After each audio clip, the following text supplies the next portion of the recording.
I'm Ruby Jones, and you're listening to 7am.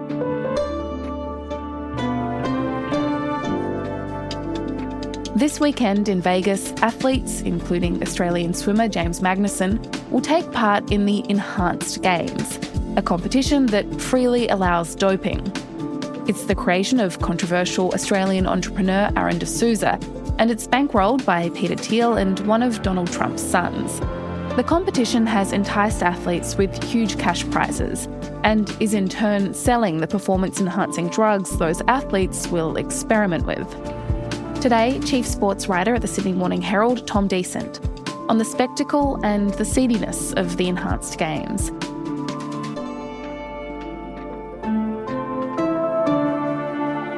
It's Tuesday, May 19.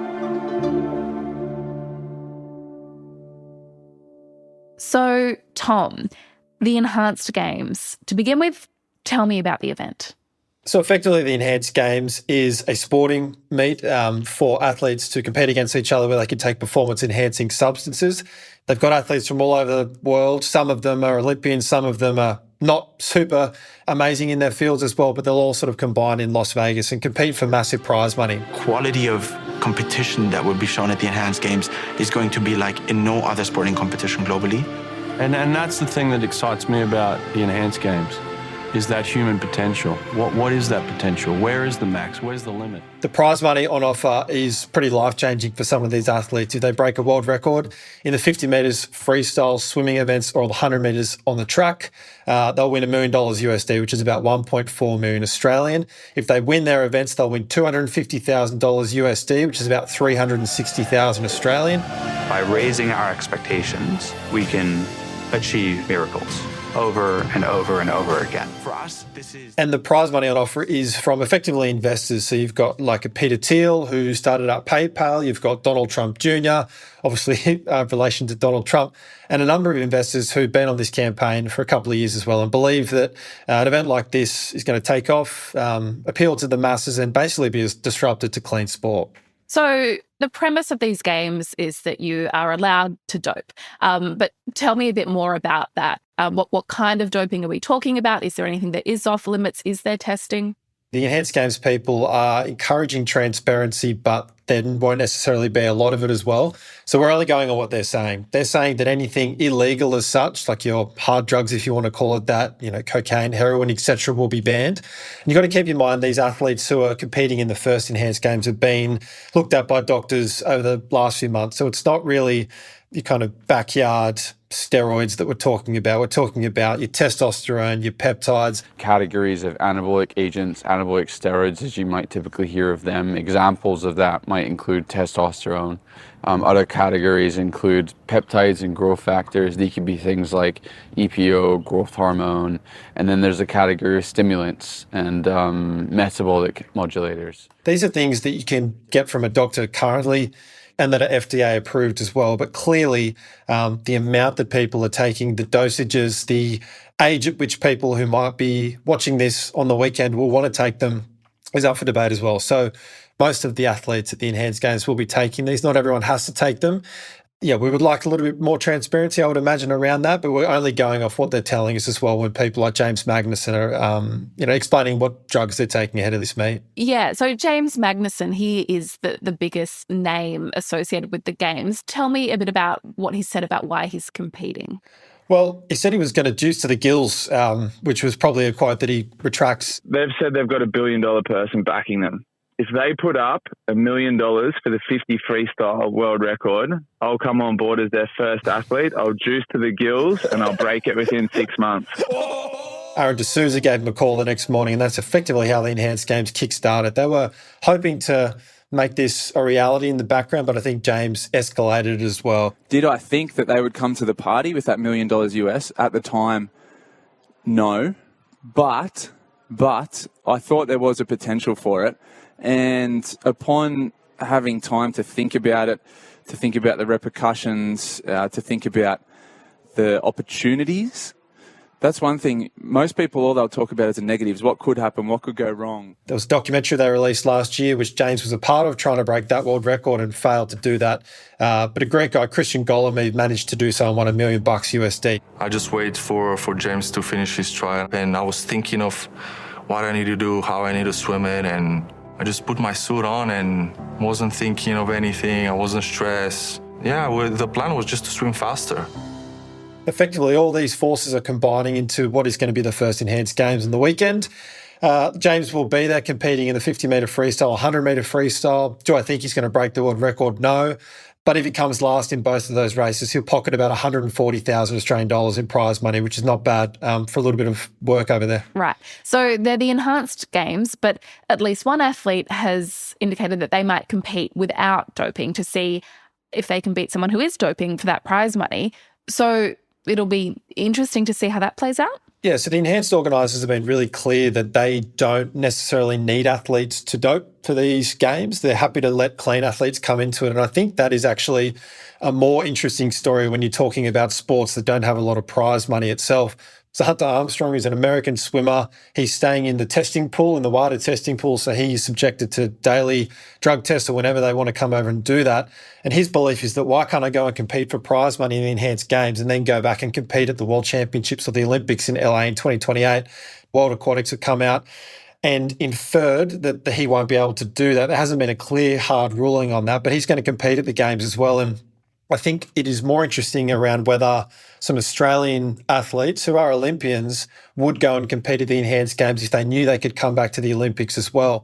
I know for a fact there's some Australian athletes looking at this case and going, well, if Hunter Armstrong is allowed to come back and compete, maybe we could as well. So all eyes on how that plays out. And obviously, Tom, this is something that goes directly against what sporting competitions have been fighting for decades. So tell me a bit more about the reaction that we're seeing from these institutions. Oh, rightly so. I mean, there's been a huge backlash. The reason why drugs in sport was outlawed and banned is because a cyclist fell off a bike and died. Not because we were embarrassed that someone looked too big or performed too fast or we felt... This has been going on for a couple of years too. This isn't an idea that's born out of nothing. So I would expect there to be some fierce criticism. Someone like a Kieran Perkins, who represented Australian swimming, basically said a few years ago that he thinks someone will die as a result of this. Someone will die if we allow that sort of environment to continue to prosper and flourish. We don't want people to be taking those performance-enhancing drugs because of the significant health impact it has on them and their future families.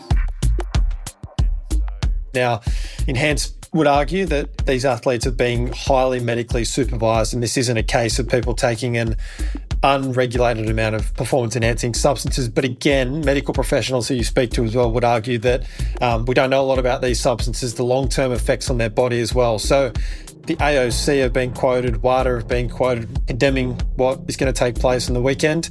It will be a bit of a circus and it will be pretty grand and wild, and we will see. I don't know where it lands. I don't know how much legs it's got, but I think most people will probably watch and be curious as to how it all plays out. Coming up, how the enhanced games is really making its money.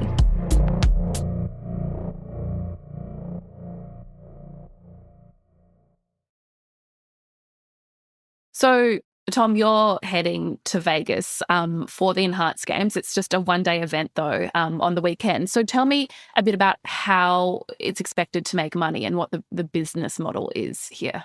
Yeah, it was going to be a 4-day meet. There was hopes that it would be an Olympic-style sort of program with as many sports as possible, but it's just going to be swimming, weightlifting and running on the track. Limited events. It'll probably run for about 3 or 4 hours on Monday morning, Australian time. So yeah, not as big and grand as they probably hoped for, but the venue that they are building in Las Vegas is pretty impressive, I've got to say. They don't have a massive broadcast deal. They've got Roku, which is an American streaming site that are going to show the American side of it. Australians will be able to watch it on YouTube, so they're not making any coin off that. But effectively, it is to sell drugs to the masses, to your average punter on the street who looks at these athletes and thinks, oh, I want to be like them. If you go on the Enhanced website, there are ways and avenues to buy their products. So effectively peptides and testosterone and a range of other supplements which they believe will enhance performance. So effectively this is an ad. It's a shopfront window for effectively the stuff they're trying to sell. So I think it's important to note that it's not just an athletic meet. And given the kind of explicit agenda of the games, athletes who compete, are they effectively advertising peptides and supplements to people watching? Yeah, it's a good question. I think by association, they definitely are. You could argue that the people like your Hunter Armstrongs and the handful of other athletes who are taking performance-enhancing substances aren't. But I guess that'll be up for them to explain when we go over there and talk to them. Someone like a James Magnussen has been on the record a lot about this not being an event for kids. What they're trying to do is target and sell these drugs to older people, but clearly the lines will be blurred when kids on Monday watch this event and think, oh, hey, this is what James Magnussen looks like with this. So there are probably some hard questions to be asked when we get over there of organisers and how it's come to be and the moral and ethical debate around this. I'm yet to find a medical expert who speaks glowingly of what they're doing and the way that they're going about it. But clearly like heart issues are being discussed as well, infertility.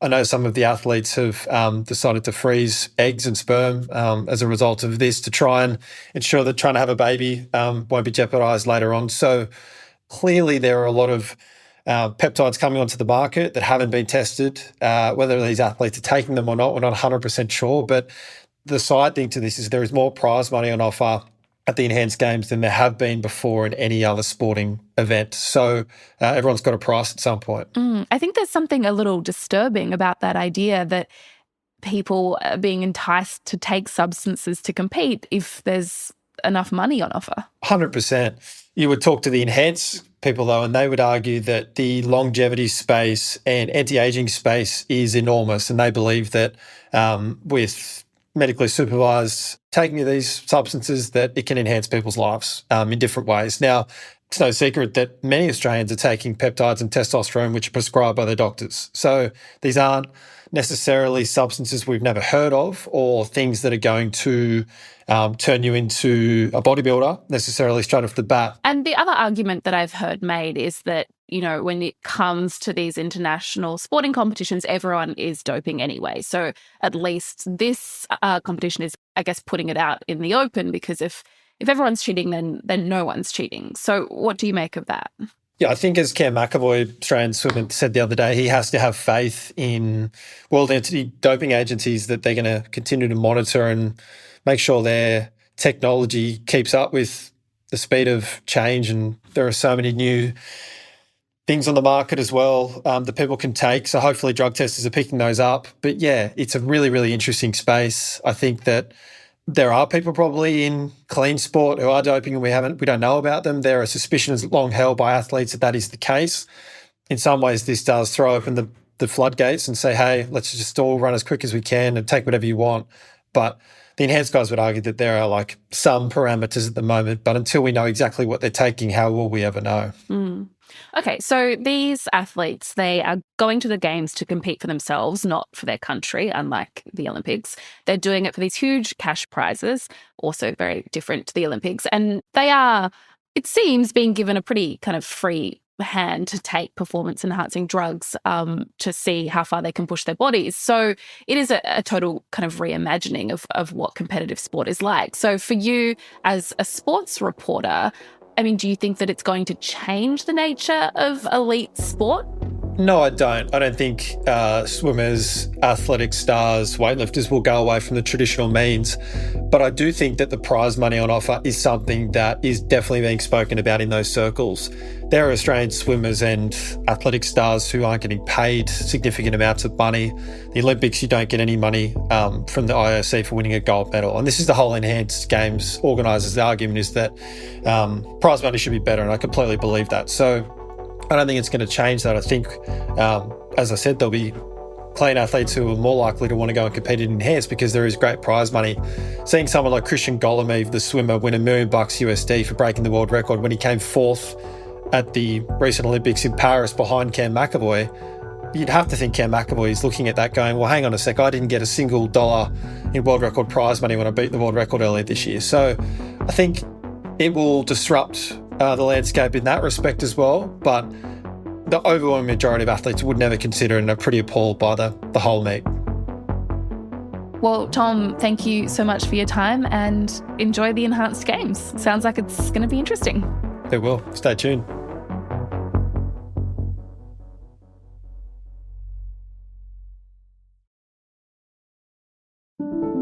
Also in the news, the World Health Organization has declared an international health emergency over an Ebola outbreak in the Democratic Republic of Congo, with more than 80 deaths and over 300 suspected cases reported so far. There is currently no vaccine for the strain, which has spread to the major DRC city of Goma. The WHO is also warning the true scale is likely far larger than reported and is urging robust global efforts to limit the spread of the virus.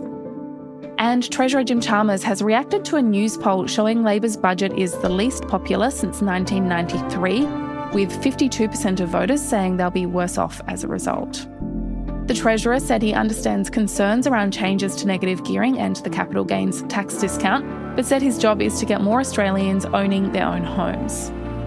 The news poll shows Anthony Albanese ahead of opposition leader Angus Taylor as preferred Prime Minister, 46% compared to 38%, but it comes just a day after a Resolve poll had Albanese trailing Taylor by 3 points as preferred Prime Minister. I'm Ruby Jones. This is 7am. Thanks for listening.